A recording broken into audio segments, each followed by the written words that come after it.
Пандемия прогрессу не помеха. В рамках Международной недели бизнеса в Уфе дали старт испытаниям новых технологий в машиностроении. В режиме онлайн начал работать новый газоагрегат на базе двигателя АЛ-31СТ. Актуальные вопросы в сфере предпринимательства будут обсуждать в Башкортостане до 18 декабря. Что планируется в нашем материале.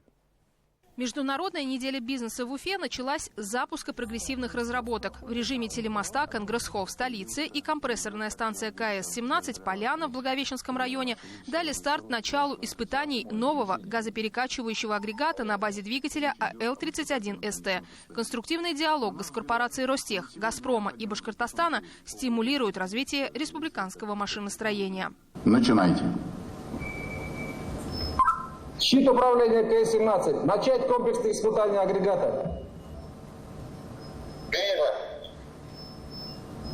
Как сказал Ради Хабиров, промышленность Башкортостана проходит непростой период пандемии. В сложном положении находились заводы КУМАП, станкостроение, Белзан. Но сегодня фиксируется положительная динамика. Правление Ростеха приняло решение о создании станкостроительной промышленной группы. Ведущей компанией в ней будет Стерлитамакское предприятие станкостроения.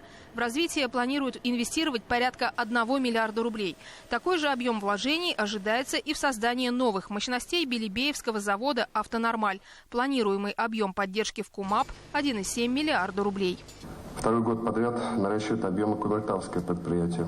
По итогам года объем продукции достигнет 9,5 миллиарда рублей.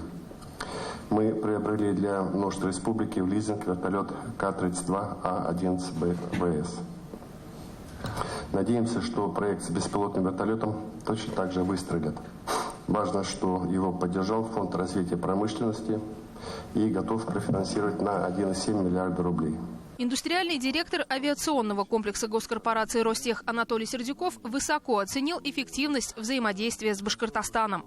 Я хочу сказать, что мы с Радием Фаритовичем создали эту межведомственную комиссию, которая уже достаточно неплохо проработала этот весь период.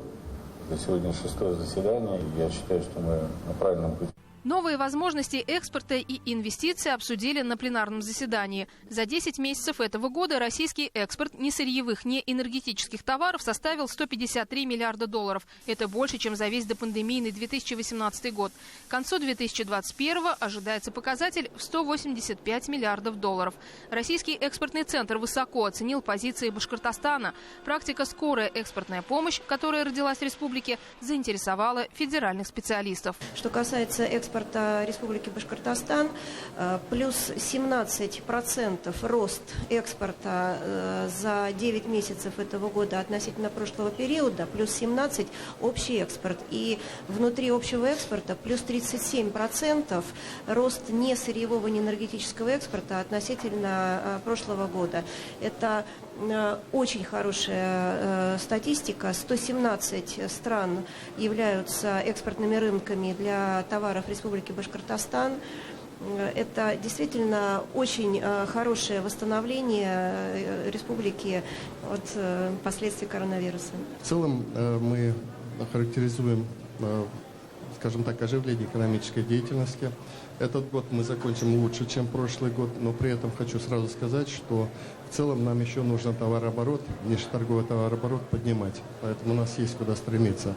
Но и из положительного, то, о чем мы сегодня тоже говорили, что мы начали серьезно увеличивать долю несырьевого, неэнергетического экспорта в общем товарообороте. Это очень важно. Международная неделя бизнеса в Уфе – это площадка, где подводятся итоги года. Об этих ожиданиях заявил глава республики.